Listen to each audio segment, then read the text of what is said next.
हरे कृष्णा। वैशंपायन जी आगे कहते हैं, राजन, इतना कहकर धर्मराज युधिष्ठिर शोक मग्न हो चुपचाप पृथ्वी पर बैठ गए।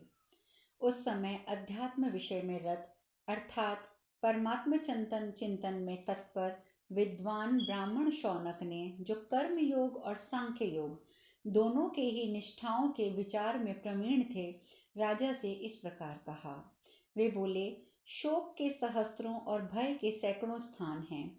वे मूढ़ मनुष्य पर प्रतिदिन अपना प्रभाव डालते हैं, परंतु ज्ञानी पुरुष पर वे प्रभाव नहीं डालते।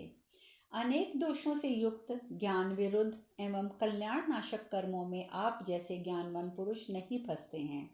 राजन, योग के 8 अंग यम, नियम, आसन, प्राणायाम, प्रत्याहार, धारणा, ध्यान और समाधि से संपन्न, समस्त अमंगलों का नाश करने वाली तथा श्रुतियों और स्मृतियों के स्वाध्याय से भली भांति दृढ़ की हुई जो उत्तम बुद्धि कही गई है, वह आप में स्थित है।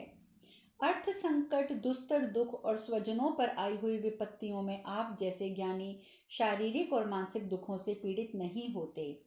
पूर्व काल में महात्मा राजा जनक ने अंतःकरण को स्थिर करने वाले कुछ श्लोकों का गान किया था। मैं उन श्लोकों का वर्णन करता हूँ, उन्हें आप भी सुनिए। सारा जगत मानसिक और शारीरिक दुखों से पीड़ित है। उन दोनों प्रकार के दुखों की शांति का यह उपाय संक्षेप और विस्तार में सुनिए। रोग, अप्रिय घटनाओं की प्राप्ति, अधिक परिश्रम तथा प्रिय वस्तुओं का वियोग, इन 4 कारणों से शारीरिक दुख प्राप्त होता है। समय पर इन चारों कारणों का प्रतिकार करना एवं कभी भी उसका चिंतन न करना, ये 2 क्रिया योग दुख निवारक उपाय हैं। इन्हीं से आदि व्याधि की शांति होती है। अतः बुद्धिमान और विद्वान पुरुष प्रिय वचन बोलकर तथा हितकर भोगों की प्राप्ति कराकर पहले मनुष्य के मानसिक दुखों का ही निवारण किया करते हैं। क्योंकि मन में दुख होने पर भी शरीर भी संतप्त होने लगता है, ठीक वैसे ही जैसे तपाया हुआ लोहे का गोला डाल देने पर घड़े में रखा हुआ शीतल जल भी गर्म हो जाता है। इसीलिए जल से अग्नि को शांत करने की भांति ज्ञान के द्वारा मानसिक दुख को शांत करना चाहिए। मन का दुख मिट जाने पर मनुष्य के शरीर का दुख भी दूर हो जाता है। मन के दुख का मूल कारण क्या है, इसका पता लगाने पर स्नेह, संसार में आसक्ति की ही उपलब्धि होती है। इसी स्नेह के कारण ही जीव कहीं आसक्त होता है और दुख पाता है। दुख का मूल कारण है आसक्ति। आसक्ति से ही भय होता है। शोक, हर्ष, क्लेश, इन सब की प्राप्ति भी आसक्ति के कारण ही होती है। आसक्ति से ही विषयों में भाव और अनुराग होते हैं। ये दोनों ही अमंगलकारी हैं। इसमें भी पहला अर्थात विषयों के प्रति महान अनर्थकारक माना गया है। जैसे खोखले में लगी हुई आग संपूर्ण वृक्ष को जड़ मूल सहित जलाकर भस्म कर देती है, उसी प्रकार विषयों के प्रति थोड़ी सी भी आसक्ति धर्म और अर्थ दोनों को नष्ट कर देती है। विषयों के प्राप्त न होने पर जो उनका त्याग करता है, वह त्यागी नहीं है, अपितु जो विषयों के प्राप्त होने पर भी उनमें दोष देखकर उनका परित्याग करता है, वस्तुतः वही त्यागी है। वही वैराग्य को प्राप्त होता है। उसके मन में किसी के प्रति द्वेष भाव न होने के कारण वह निर्वैर तथा बंधन मुक्त होता है। इसलिए मित्रों और धनराशि को पाकर इनके प्रति स्नेह आसक्ति न करें। अपने शरीर से उत्पन्न हुई आसक्ति को ज्ञान से निवृत्त करें। जो ज्ञानी योग युक्त शास्त्रज्ञ तथा मन को वश में रखने वाले हैं, उन पर आसक्ति का प्रभाव उस प्रकार नहीं पड़ता जैसे कमल के पत्ते पर जल नहीं ठहरता। राग के वशीभूत हुए पुरुष को काम और अपनी ओर आकर्षित कर लेता है। फिर उसमें मन के काम भोग की इच्छा जाग उठती है। तत्पश्चात तृष्णा बढ़ने लगती है। तृष्णा सबसे बढ़कर पापिष्ट, पाप में प्रवृत्त होने वाली तथा नित्य उद्वेग करने वाली बताई गई है। उसके द्वारा प्रायः अधर्म ही होता है। यह अत्यंत भयंकर पाप बंधन में डालने वाली है। खोटी बुद्धि वाले मनुष्यों के लिए जिसे त्यागना अत्यंत कठिन है, जो शरीर के जरा से जीर्ण हो जाने पर भी स्वयं जीर्ण नहीं होती और जिसे प्राण नाशक रोग बताया गया है, उस तृष्णा को जो त्याग देता है, उसी को ही सिर्फ सुख मिलता है। यह तृष्णा यद्यपि मनुष्यों के शरीर के भीतर ही रहती है, तो भी इसका कहीं आदि अंत नहीं है। लोहे के पिंड की आग के समान ये तृष्णा प्राणियों का विनाश कर देती है। जैसे काष्ठ अपने से ही उत्पन्न हुई आग से जलकर भस्म हो जाता है, उसी प्रकार जिसका मन वश में नहीं है वह मनुष्य अपने शरीर के साथ उत्पन्न हुए लोभ के कारण स्वयं नष्ट हो जाता है।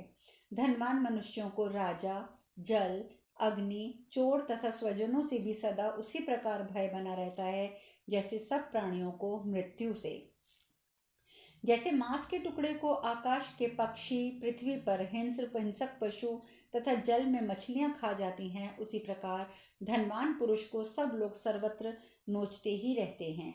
कितने ही मनुष्यों के लिए अर्थ ही अनर्थ का कारण बन जाता है, क्योंकि अर्थ द्वारा सिद्ध होने वाला श्रेय सांसारिक भोग में आसक्त मनुष्य वास्तविक कल्याण को प्राप्त नहीं होता।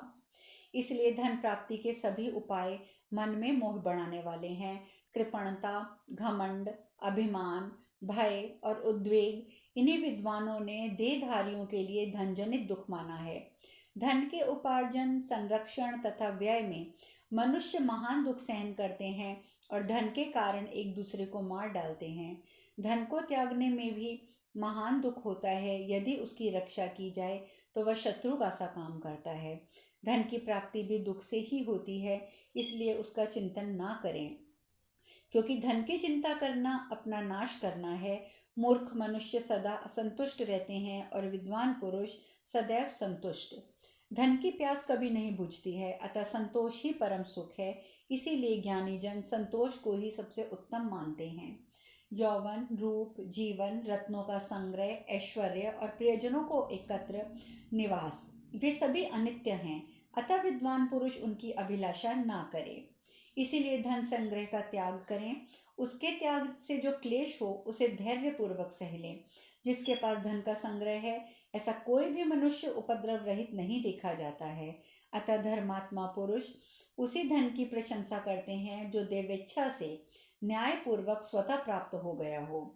जो धर्म करने के लिए धनोपार्जन की इच्छा रखते हैं, उनका धन की इच्छा ना करना ही अच्छा है। कीचड़ लगाकर धोने की अपेक्षा मनुष्यों के लिए उसका स्पर्श ना करना ही श्रेष्ठ होता है। युधिष्ठिर, इस प्रकार आपके लिए किसी भी वस्तु की अभिलाषा करना उचित नहीं है। यदि आपको धर्म से ही प्रयोजन हो तो धन की इच्छा का सर्वथा त्याग कर दें। यह सब कथन सुनकर युधिष्ठिर महाराज बोले, ब्राह्मण, मैं जो धन चाहता हूँ वह इसलिए नहीं कि मुझे धन संबंधी भोग भोगने की इच्छा है। मैं तो ब्राह्मणों के भरण पोषण के लिए धन की इच्छा रखता हूँ, लोभवश नहीं। विप्रवर, गृहस्थाश्रम में रहने वाला मेरे जैसा पुरुष अपने अनुयायियों का भरण पोषण भी ना करे, यह कैसे उचित हो सकता है। गृहस्थ के भोजन में देवता, पितर, मनुष्य एवं समस्त प्राणियों का हिस्सा देखा जाता है। गृहस्थ का यह धर्म है कि वह अपने हाथ से भोजन ना बनाने वाले सन्यासी आदि को अवश्य पका पकाया अन्न दे। आसन के लिए तृण, कुश, बैठने के लिए स्थान, जल और चौथी मधुर वाणी। सत्पुरुषों के घर में इन चार वस्तुओं का अभाव कभी नहीं होता है। रोग पीड़ आदि से पीड़ित मनुष्य को सोने के लिए शैया, थके मांदे हुए को बैठने के लिए आसन, प्यासे को पानी और भूखे को भोजन देना ही चाहिए। जो अपने घर पर आ जाए उसे प्रेम भरी दृष्टि से देखे, मन में उसके प्रति उत्तम भाव रखे, उससे मीठे वचन बोले, उठकर उसके लिए आसन दे, वह गृहस्थ का सनातन धर्म है। अतिथि को आते देखकर उठकर उसकी अगवानी और यथोचित रीति से उसका आदर सत्कार करें। यदि गृहस्थ मनुष्य अग्निहोत्र, सांड, जाति भाई, अतिथि, अभ्यागत, बंधु बांधव, स्त्री पुरुष और भृत्यजनों का आदर सत्कार ना करें तो वे अपनी क्रोधाग्नि से उसे जला सकते हैं। केवल अपने लिए अन्न ना पकावें। देवता, पितरों और अतिथियों के उद्देश्य से ही भोजन बनाने का विधान है। निकम्मे पशुओं की भी हिंसा ना करें। जिस वस्तु को विधि पूर्वक देवता आदि के लिए अर्पित ना करें उसे स्वयं भी ना खाएं। कुत्तों, चांडालों और कौओं के लिए पृथ्वी पर अन्न डाल दें। यह वैश्वदेव नामक महान यज्ञ है जिसका अनुष्ठान प्रातःकाल और सायंकाल में भी किया जाना चाहिए। अतः गृहस्थ मनुष्य प्रतिदिन विघस एवं अमृत भोजन करे। घर के सब लोगों के भोजन पर लेने पर जो अन्न शेष रह जाए उसे विगस कहते हैं, तथा बलि वैश्रदेव बचे हुए अन्न का नाम अमृत है। अतिथि को नेत्र दें, उसे प्रेम भरी दृष्टि से देखें, मन दें यानी कि मन से हित वचन करें तथा मधुर वाणी प्रदान करें अर्थात सत्य प्रिय हित की बात कहें। जब वह जाने लगे तब कुछ दूर तक उसके पीछे पीछे जाएं, जब तक वह घर पर रहे तब तक उसके पास बैठें, उसकी सेवा में लगे रहें। यह 5 प्रकार की दक्षिणाओं से युक्त अतिथि यज्ञ है। जो गृहस्थ अपरिचित थके मांदे पथिक को प्रसन्नता पूर्वक भोजन देता है उसे महान पुण्य फल की प्राप्ति होती है। ब्राह्मण जो गृहस्थ इस वृत्ति में रहता है उसके लिए उत्तम धर्म की प्राप्ति बताई गई है। अथवा इस विषय में आपकी क्या सम्मति है? शौनक जी ने कहा, अहो बहुत दुख की बात है। इस जगत में विपरीत बातें दिखाई देती हैं। साधु पुरुष जिस कर्म से लज्जित होते हैं, दुष्ट मनुष्यों को उसी से प्रसन्नता प्राप्त होती है। अज्ञानी मनुष्य अपनी जनेंद्रियों और उदर की तृप्ति के लिए मोह एवं राग के वशीभूत हो विषयों का अनुसरण करता है और नाना प्रकार की विषय सामग्री को यज्ञावेश मानकर उसका संग्रह करता है। समझदार मनुष्य की मन को हर लेने वाली इंद्रियों द्वारा विषयों की ओर खींच लिया जाता है। यह उस समय उसकी विचार शक्ति मोहित हो जाती है। जैसे दुष्ट घोड़े वश में न होने पर सारथी को कुमार्ग में घसीट कर ले जाते हैं, यही दशा उस अति अजि जितेंद्रिय पुरुष की भी होती है। जब मन और 5 इंद्रियां अपने विषयों में प्रवृत्त होती हैं, उस समय प्राणियों के पूर्व संकल्प के अनुसार उसी की वासना से वासित मन विचलित हो जाता है। मन जिस इंद्रिय के विषय को सेवन करने जाता है उसी में उस विषय के प्रति उत्सुकता भर जाती है और वह इंद्रिय उस विषय के उपभोग में प्रवृत्त हो जाती है। तदंतर संकल्प ही जिसका बीज है, उस काम के द्वारा विषय रूपी बाणों से बिंद कर मनुष्य ज्योति के लोभ से पतंगों की भांति लोभ की आग में गिर पड़ता है। इसके बाद इच्छानुसार आहार विहार से मोहित हो महामोहमय सुख में निमग्न रहकर वह मनुष्य अपने आत्मा के ज्ञान से वंचित हो जाता है। इस प्रकार अविद्या, कर्म और तृष्णा द्वारा चक्र की भांति भ्रमण करता हुआ मनुष्य संसार के विभिन्न योनियों में गिरता है। फिर तो ब्राह्मण से लेकर तृण पर्यंत सभी प्राणियों में तथा जल, भूमि और आकाश में वह मनुष्य बारंबार जन्म लेकर चक्कर ही लगाता रहता है। यह अविवेक की ही पुरुषों की गति बताई गई है। अब आप मुझसे विवेकी पुरुषों की गति का वर्णन सुने, जो धर्म एवं कल्याणकारी मार्ग में तत्पर हैं और मोक्ष के विषय में जिनका निरंतर अनुराग रहता है, वे ही विवेकी हैं। वेद की ये आज्ञा है कि कर्म करो और कर्म छोड़ो। अतः आगे बताए जाने वाले इन सभी धर्मों का अहंकार शून्य होकर अनुष्ठान करना चाहिए। यज्ञ, अध्ययन, दान, तप, सत्य, क्षमा, मन और इंद्रियों का संयम तथा लोभ का परित्याग ये धर्म के 8 मार्ग हैं। इनमें पहले बताए हुए 4 धर्म प्रत्यान के मार्ग में स्थित हैं, अर्थात इन चारों का सकाम भाव से अनुष्ठान करने पर पितृयान मार्ग में जाया जाता है।